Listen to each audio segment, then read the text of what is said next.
Tonight, the country recorded 246 new COVID-19 cases in the last 24 hours and 4 new deaths, bringing the total number of cases to 44,136 and the death toll to 727.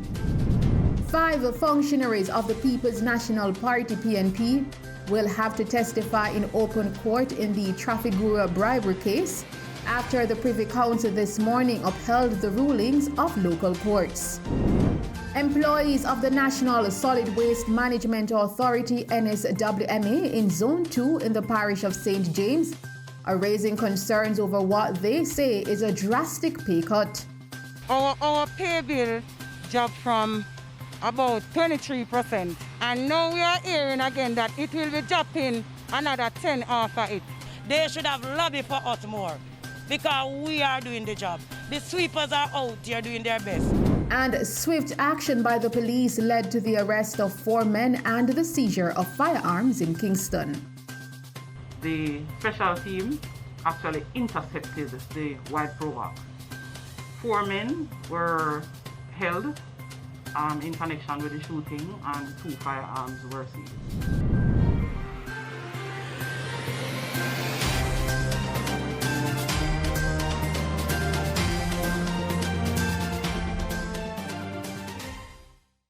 Good evening.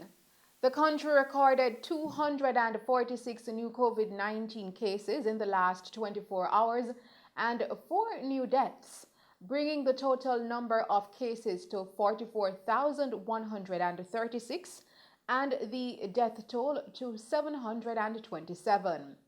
The new deaths include an 81-year-old woman from Clarendon, a 73-year-old woman from Kingston and St. Andrew, a 67-year-old man from St. Catherine, and a 43-year-old man from St. Anne. Of the new cases, their ages range from 1-year-old to 92 years old, with 133 females making up the new number and 113 males.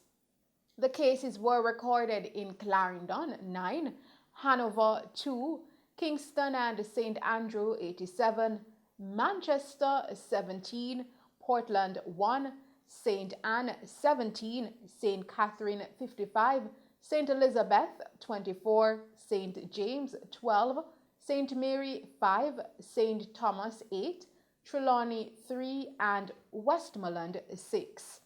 At the same time, there were 122 recoveries for a total of 19,832. 5 functionaries of the opposition People's National Party (PNP) will have to testify in open court in the Trafigura bribery case after the Privy Council this morning upheld the rulings of local courts. Former Prime Minister and former party president Portia Simpson Miller, former Chairman Robert Pickersgill, current Chairman Philip Paulwell, former General Secretary Colin Campbell, and businessman Norton Hines are the persons to testify.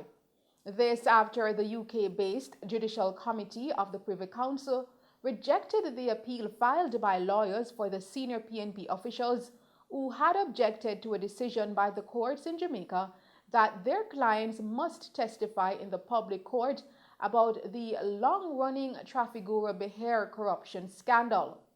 The 21-page judgment was published on the Privy Council's website. The law lords of the Privy Council noted that the Trafigura issue is one of significant public interest in Jamaica. The Privy Council also says that the nature of the issue under investigation is capable of affecting the political or the polity or political identity of Jamaica. The Privy Council further added that the public interest surrounding the issue and potential impact on Jamaica is highly relevant to whether evidence should be heard in public. And the People's National Party (PNP) leader Mark Golding says that the party welcomes the opportunity for the Trafigura matter to be disposed of once and for all, while reiterating that corruption will not be tolerated within the PNP under his leadership. Responding to the Privy Council ruling today, which dismissed the appeal of 5 members of the PNP in the Trafigura case, Mr. Golding said, quote, "I welcome this opportunity for the information to be provided and for this matter to be disposed of once and for all. The events concerned took place in 2006, which is 15 years ago, and the delay in completing this mutual legal assistance process has dragged the matter out for far too long," end quote. The Dutch company made the political donation under investigation in the Netherlands for an alleged breach of Dutch law. No offense is alleged under Jamaican law, and no one in the PNP is under investigation. Mr. Golding said that the information requested by the Dutch authorities should now be provided without delay. "Let the truth come out and let the chips fall where they may," he says. He further added that their party must consistently embrace in word and in deed the principles of honesty and integrity on which their noble movement was founded, and that it is what the Jamaican people want and expect of them, and that they must always strive to live up to their expectations. The Jamaica Constabulary Force is reporting that its investigation into allegations made against People's National Party General Secretary Dr. Dayton Campbell have concluded. In a statement issued yesterday, the police said, quote, "After extensive investigations into the claims that were made by Karen Cross via social media against Dr. Campbell, the police have found no basis to the allegations that were made," end quote. It says that although a formal statement was given by Ms. Cross, she provided no evidence to substantiate the claims that she made, nor was she able to provide any person interested in making a complaint against Dr. Campbell. Neither Ms. Cross nor anyone else provided anything that could establish the allegations as credible. As such, the police said that the investigation into this matter has come to a natural end. However, if Ms. Cross or any other person wishes to provide credible information about this matter at a later date, they are willing to reopen their investigations. The Jamaica Constabulary Force noted that the investigations involving the abuse of children with the greatest seriousness and are duty-bound to investigate them to ensure the safety and protection of the nation's children. The police in Western Jamaica have also reported that their investigations into a physical altercation between Member of Parliament for Central Westmoreland George Wright and Westmoreland businesswoman Tanisha Singh has come to an end at this time. This, investigators said, was as a result of the unwillingness of the parties involved and potential witnesses to participate in the investigation, as well as the poor quality of the video allegedly capturing the incident. The police also stated that the poor quality of the footage and the unwillingness of persons at the location to cooperate with their investigations made it impossible to conclusively identify the persons captured in the video, and even if the video was of good quality, they would not have been able to mount a case that met the basic evidentiary standard without the cooperation of the parties involved. The police say they are aware of and have commenced investigations into a video being circulated on social media that involves a woman physically assaulting a man while being cheered on by members of the public. The Jamaica Constabulary Force JCF says they take seriously all matters of assault coming to their attention and will robustly and thoroughly investigate each case irrespective of gender. The JCF said they are also appealing to the man in the video to make contact with the police immediately in order for them to make progress with the investigation. The police are also asking anyone with information about the incident and or who can identify those involved to make contact with the nearest police station or the police 119 emergency number. Employees of the National Solid Waste Management Authority (NSWMA) in Zone 2 in the parish of St. James are raising concerns over what they say is a drastic pay cut. Our news team went to the regional office and witnessed some disgruntled workers expressing their disapproval of their hours and pay reduction, even amidst the COVID-19 pandemic. Our pay bill dropped from about 23% now. And now we are hearing again that it will be dropping another 10 after it. And we are asking Mr. Desmond Mackenzie this morning if we are still a worker here, or it's just whenever things go down, just like that, or whatever. We want some answers. We really need some answers. Solid waste workers down in Montego Bay, we are really suffering. And we cannot, and we just heard that it is going to 12,500 every fortnight. No, we cannot work for $12,500 for fortnight. That's really bad. And I'm saying something, Mr. Mackenzie, I need to hear from you, and I'm serious about it, because we are down here doing our hard working jobs. We're out by 4 o'clock, solid waste sanitizers by 4 o'clock, and the street is clean by 6, sir. We need to hear something for you, and it is very urgent, sir. My name is Maiselin, and I sweep down at the market at the skip. And believe me, I'm doing more than a month's work every day. I work so hard, sometimes my waist and my back hurts. I have to bend over the dog doodle, all of those things. And I work from my area. Sometimes I have to move to another area and then another area just to get the work done. I get up out of my bed by 4:30, and by after 5, I'm in the garbage. And now I need some money. I need to can live. This is COVID time. I need to can live. I come here to work for my money. I don't come to work for free. Colleen Kelly, route supervisor for Zone 2, pointed out that such a drastic cut from 80 hours to 40 hours is unfair to the workers. On the 16th of February, we were told that due to the pandemic, all the overtime will be cut, so we'll be getting what we signed for, 80 hours. We agreed. Then, in a quick of a flash, we were advised that we would be getting 40 hours per fortnight. Honestly, it shouldn't be so. Instead of an increase, it's a decrease.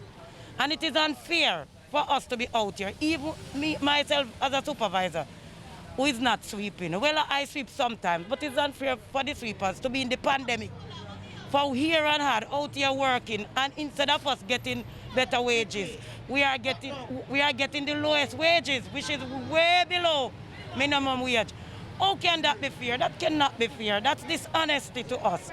We are the ones doing the work to let them look pretty inside. So we are the ones that they are to pay attention. We are the ones out here letting them look pretty inside, so they should let us look good on the outside. So if that was really coming from Kingston, as they said, they should have lobbied for us more, because we are doing the job. The sweepers are out here doing their best. So Mr. Mackenzie, this call for concern, please come and talk to us. We need to hear if 40 hours is payment. 40 hours is not money. If 80 hours for a sweeper is 20-something thousand, what are we doing with 40 hours? Because we can earn that within 3 days if enough of us go do days work, because days work pays more than a weekly job. Another set of workers explained that they foresee extreme difficulties in their daily lives, as this cut will affect how best they can provide for themselves and their family. My name is Teresa Taylor from Montego Bay, National Solid Waste. Lower income, we can't work with this tackle, then cut up, then take off the day off. The day off, they want to cut you say money. I know they want to give you 40 hours. 40 hours a fortnight, that can't work. We can't work with that day. We can't work with low income. If we want all the money, they go step up. We can't make it cut. We have to pay fair. We have to eat lunch and we have to build them to take care of. $12,000 not have nothing to do with it for the week. Fortnight, nothing at all. That's just partner money and they can't pay partner. This is Yvonne Higgins. Me get my contract other day. I have 40 hour penny and they say $300 a day and me can't work for 40 hours. $10,000 for 2 weeks. I can't manage that again for work. The 40 hour cannot work. Right now, me I work, me have to walk to my work every morning from Bogale straight to Montego Bay to Westgate Hills to Top Road. And the 40 hours cannot work. A $5,000 me I get for me pay. When them jaw loan and tax and everything, $5,000. $5,000 cannot pay light bill, cannot pay water rate, cannot give me woman money. We need something more than that. The 40 hours cannot work. Right now, we live in a rent house. And tomorrow my rent, $9,000. So the money we talk about cannot work. Sometimes nothing close enough. So every time I walk, I have to walk, come and time I walk go home. So the money we pay can't work. I dey for truck days. Until they take me off and put me for sleeping. So it cannot work. Can't work. No, we have to put we container them. And sometimes the bathroom we have to use. We have to use road. We have to use road. And sometimes if they catch you for road, we have to pay 1 hour per money. So it cannot work. In the meantime, the Regional Operations Manager of WPM Waste Management Limited, Garnet Edmondson, explained that the Executive Director is ready and willing to meet with the staff to have discussions with them after being informed of their concerns. Let me just say, this office is managed, we report up to our head office, which is the National Solid Waste Management Authority. And our Executive Director, Mr. Audley Gordon, who, out of directives from his board, we have been undertaking a series of cost-saving methods. And this goes right across the board. With instructions coming out of head office. My executive director is more than willing, because seeing some staff, and these are staff from zone 2 only, downstairs, I already informed him of the situation, and he is ready and willing to speak to every person about this situation. Mr. Edmondson also pointed out that amidst the COVID-19 pandemic, the management's strategy is to keep all the workers employed. Now we have seen a great slowdown in not only Jamaica's economy, but economies across the world. And our strategy is to keep all our workers, all our staff employed. We have not laid off any single staff. A matter of fact, this business, this cut that they are talking about, have not yet been instituted. It is just something that they hear along the way, something that is being worked out. They are all on full pay from COVID till now. Every single member of our staff is still on full pay. We have not cut. What we have cut thus far is overtime. We can open our books to anybody to show them our distribution of what we call consumables. What we call consumables? Our rake, our gloves, our mask, our helmets, our sanitization equipment, not equipment, supplies, right? We have a strict policy when it comes to issuing these gloves and these rakes. They all have to sign for these, right? And it is the easiest thing to say, oh, we're not getting the stuff. But I assure you, I can give you permission to speak to my store clerk. I can give you permission to speak to my regional administrator. I can give you permission to speak to my inspectors who are in charge of the distribution of these consumables. He further explained additional strategies that the company is putting in place to benefit the employees. our executive director and the team of National Solid Waste Management, our records can be open to show that since 2016, the strategies that we have put in place to make sure that our staff, in particular our sweepers, who we consider the engine of this organization, benefit in more ways than one. Let me just bring you back to 2 years ago or 3 years ago when salaries were increased. When we got the management, when we took over the management, salaries were at some $1,350. Today, we are still not proud of $2,500 plus dollars per day. We are still not proud of that. And we are still working. Because of COVID, a lot of companies and governments are forced to make serious economic decisions and financial decisions. And we are not we are not exempt from this rule of COVID. We are going to be speaking with our staff because we consider them family. And the mere fact that they are disgruntled, it hurts us. You have seen where we have gone through a number of Christmas streets. We have our ED, one of his legacy is making sure that the ex gratia payment is done. There's a time gone before 2016, persons leave here 3-4 years, even die, and they don't get their money. No, every single staff that has left the organization, retired I should say, we always have a retirement function for them to show appreciation. And those are some of the stories making news. We will return with other stories, with murder charges being laid against 64-year-old Delta Knight, a businessman of Great House Circle, Kingston 6, for the shooting death of his son at their business place on Gordontown Road on April 12, as well as news that swift action by the police have led to the arrest of 4 men and the seizure of firearms in Kingston. But first, let's take a break and then join Christopher Scott with sports.